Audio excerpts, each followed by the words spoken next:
fa ny miarabantsika rehetra indray a amin'ny anarany Jesosy Kristy amin'ity fotoana mahafinaritra ity ho tahian'Andriamanitra manokana ny hainao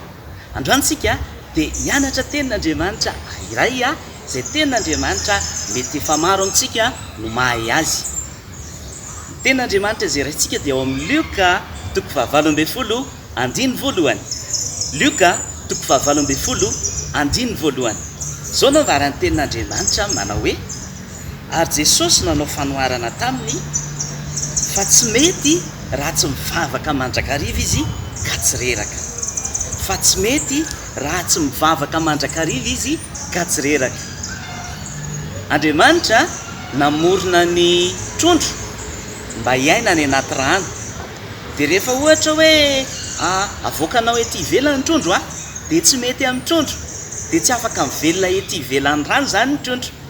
dia ohatran'izany koa ny vorona natao andehandeha eny ambony abakabaka eny fa ny vorona tsy natao hiaina any anaty rano dia tsy mahita vorontsika zany hoe any anaty rano dia tsy mahita trondrotsika ety ivelany na ety ambony tany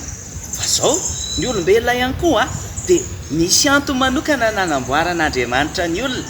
fa ny olona miavaka tsy ohatra ny trondro tsy ohatra ny vorona fa misy fanahy ao anatin'ny olona ao anatin'ny trondro zao tsy misy fanahy dia ao anatin'ny vorona tsy misy fanahy dia le fanahy ao anatin'ny olona iny tian'Andriamanitra hifandray aminazy satria izy nametraka amin'ny fanahin'ny olona ao anatin'ny olona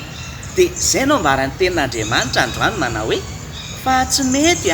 raha tsy mivavaka mandrakariva izy ka tsy reraka zany hoe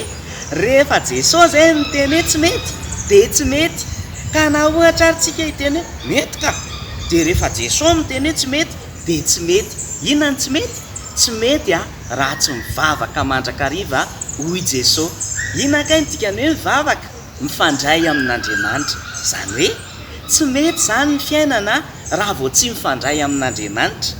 dia ny fiainantsika olombelona raha vao tsy mifandray amin'Andriamanitra dia tsy mety mihitsy dia na anao zavatra be dia be aritsika hampamety ny fiainantsika eto ambony tany hoe mampamety ny fiainana dia tsy mety dia na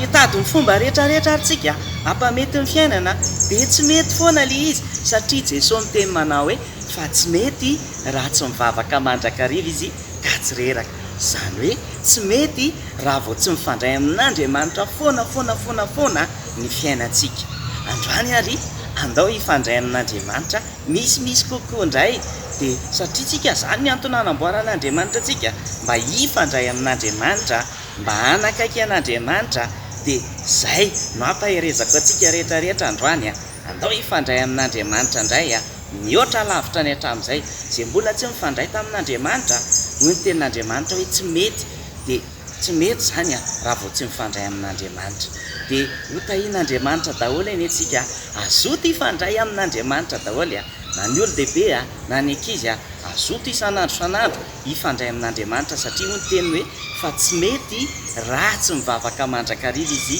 ka tsy reraka ny trondro zao tsy reraka rehefa ny anaty rano izy reraka dia hivoaka kely tsy manao an'izany izy fa ao anaty rano ao mapety anazy ny vorona ihany koa dia eny amin'ny abakabaka sy eny ambony hazo dia tsy leo izy fa eny foana dia tsika olombelona koa mino fa tsy ho reraka ianao hiaraka amin'Andriamanitra foana tsy ho vizana ianao hifandray amin'Andriamanitra foana dia hotahian'Andriamanitra ny isika rehetra